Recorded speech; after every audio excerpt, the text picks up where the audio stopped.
Every now and then, the internet gives rise to a kid who feels untouchable. You got a brother who has given you a very beautiful lifestyle. He respects you, he loves you, he took you in when, people didn't give a damn about you. He's had your back, he's protected you, he's done everything for you. I want you to look at my face. And look at my eyes, right? And see, do I give a fuck? No. I'm gonna fuck what you're talking about. I built this shit, I did this shit, I'm gonna fuck, I'm in it. It's a lifestyle.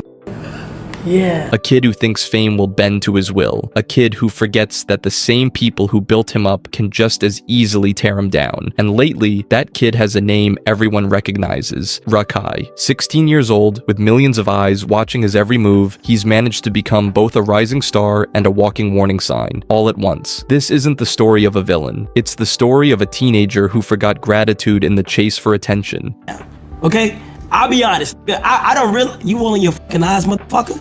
No, I'm dead.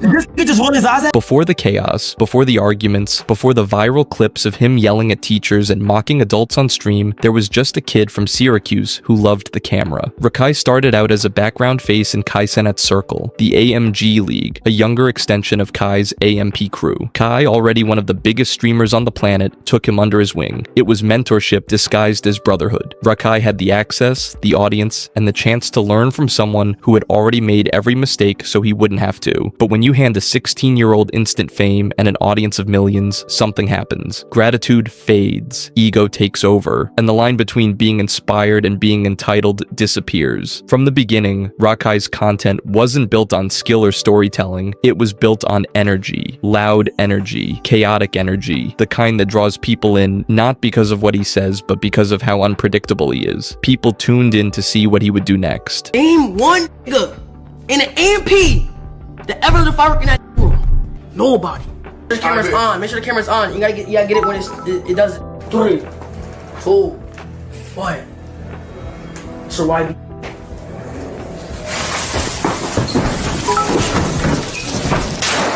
From day one, Rakai's entire persona mirrored Kai's, the voice inflection, the body language, even the way he yelled at the camera. Some fans joked that Kai had cloned himself. Others weren't laughing, because as much as Kai's influence helped him grow, it also trapped him. Rakai wasn't being himself. He was playing a character he thought people wanted. But here's the difference. Kai earned his chaos. Years of grinding, networking, learning how to balance energy with professionalism. Kai had mastered the art of wildness with purpose. Rakai skipped the learning part and went straight to the chaos. He wanted Kai's fame without Kai's discipline. He wanted the spotlight without the substance. And in this era of streaming, where short clips matter more than long-form content, that approach actually worked for a while. He grew. Fast. Too fast. But growth without grounding never lasts. Rakai quickly realized that on platforms like Twitch and TikTok, you don't have to be talented, you just have to be talked about. So that's what he did. Every day became another attempt to go viral. Trolling, yelling, disrespecting whoever was nearby. Even people trying to help him. It was like watching a train speeding down a track with no brakes, and the internet couldn't look away. What started as funny pranks slowly turned into real problems. He mocked guests, interrupted serious conversations, and ignored boundaries. When people told him to chill, he'd laugh and say, "It's content." And maybe that's true. For him, chaos was content. But to everyone else around him, it was exhausting. What you doing, bro? Why the fuck I just white, bro? Why you playing with me, bro? It's like mad gas, like weed. What the fuck is you doing? Why you got people smoking in my room, bro? Everything came to a head during Kai Cenat's massive subathon, one of the biggest live events in streaming history. Kai, who had spent weeks planning the show, invited his circle, including Rakai, to participate and bring energy. But what he didn't expect was for that same energy to turn destructive. During the subathon, Rakai started trolling Dez, another streamer trying to go 30 days without smoking. It was supposed to be a lighthearted challenge, something meaningful, but Rakai couldn't help himself. He mocked him live. Really think if you vaping, bro, that's not okay, bro. Stop vaping. Bro. He just showed me recent videos you vaping, gang. Stop doing that shit, gang. Because you want to go and troll him, and the whole time you vaping on the low. I troll him too much. You troll him the whole time, he got videos you... Made fun of his withdrawals and turned a personal struggle into a punchline. Hundreds of thousands of people were watching, and Kai, the guy who gave him his platform, was forced to stand there while his own event fell apart because of the kid he vouched for. When Dez snapped back, it turned into shouting. Change your code. That smoke cigarettes. Yo, hold on. Yo. Stop. Alright, stop. The clip went viral within hours. For the first time, people weren't calling Rakai funny. They were calling him disrespectful. And the worst part? He didn't care. He laughed. He shrugged. It was chaos during a career-defining moment. And to everyone watching, it was proof. Rakai didn't respect anyone, not even the person who made him. After every controversy, the same defense popped up. He's only 16. But here's the thing. Being 16 doesn't mean you don't know right from wrong. It means you think the rules don't apply to you yet. People love to use age as a shield for accountability. But even at 16, you know that mocking someone's addiction, cursing at adults, or breaking trust isn't okay. At some point, immaturity stops being an excuse and starts becoming a choice. And Rakai made that choice every single day. To disrespect, to argue, to push limits for attention. If the subathon wasn't bad enough, the overtime Megan situation made everything worse. On stream, Rakai brought up Megan's leaked private content, something deeply personal and inappropriate for a teenager to joke about. Overtime, Meg! Overtime, Megan! You ain't see the leak? That was crazy! He's a wild boy.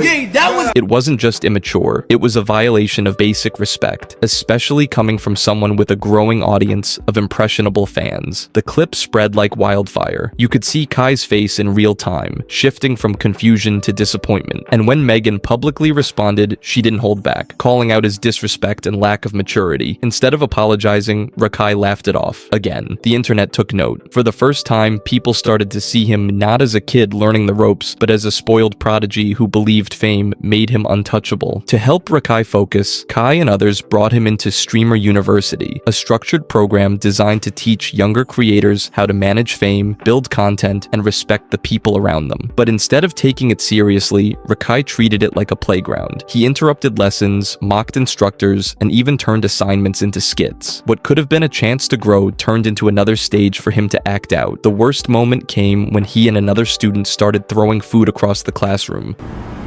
He had to go to the bathroom once, and then he was throwing food and he wouldn't stop, and I had to stand between them, so I said, leave so we can get something done in peace. Because they were acting up today. Why y'all giving Miss Amy a hard time? I said, if you leave, it's either you leave or I leave. When confronted, Rakai refused to listen, lied about being late, and argued with Miss Amy, a teacher described by everyone as patient and understanding. The clip went viral not because it was funny, but because it was uncomfortable. Watching a 16-year-old talk down to a grown woman trying to help him was painful. But it's enough for you without the phone. Gosh, it wasn't enough when you pissed off Miss Amy. It wasn't enough when you came late. It wasn't enough when you used lie. It wasn't enough when you write 500 times about accountability. Guess what? Miss Amy. Yeah, I said it. After the incident, mentors tried to discipline him, taking away his console, restricting his stream access. Instead of reflecting, Rakai mocked them, joking about losing his PS5 and making memes about it. Every attempt to correct him turned into content. Every lesson became a joke. Even when people who genuinely cared, like Kai and the producers, sat him down to talk, Rakai smirked through the conversation. It was like he believed he was invincible, and that mindset, the idea that he could do whatever he wanted, was what led to his breaking point. That's when the prison doctor came in. A tough-talking life coach brought in to give Rakai a wake-up call. Stand up, bro. Huh? Stand up. You good? Do you know who I am? My man. You know what I mean? Really, dude? Really? You didn't build this. You were handed an opportunity people pray for. Kai gave you everything, and you're throwing it away. He told him that his disrespect, his arrogance, his lack of gratitude, all of it was going to cost him everything. And for a moment, you could almost see a flicker of realization on Rakai's face, but it disappeared the moment he opened his mouth. Can I say something quick? Do you understand what I said? Yes. My man, go ahead. I want you to look at my face. Look at my eyes, right? And see, do I give a fuck? No. I'm gonna fuck what you're talking about. I built this shit, I did this shit. I'm gonna fuck, I'm in it. It's a lifestyle.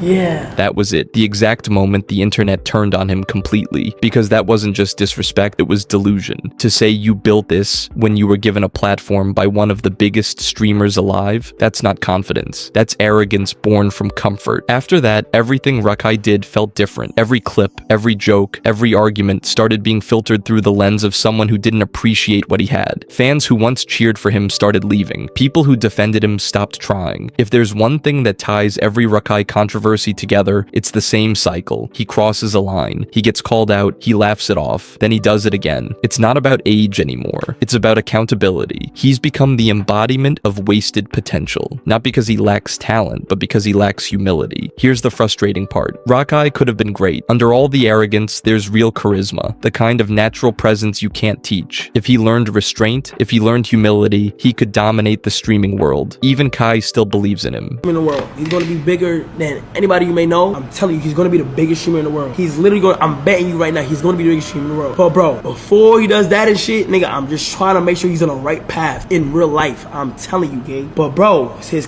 real life traits, it gotta change. I'm sorry, bro. And maybe that's true, but only if he learns that being big means more than having followers. It means being someone people want to follow. At the end of the day, this isn't just about Rakai, it's about every young creator watching, thinking fame is forever and gratitude is optional. Fame doesn't build character, it exposes it. And if you forget who helped you rise, don't be surprised when you fall alone. Thanks for watching. If you want more breakdowns like this, deep dives into the rise and fall of creators who flew too close to the spotlight, hit subscribe, drop a comment, and tell me who I should cover next.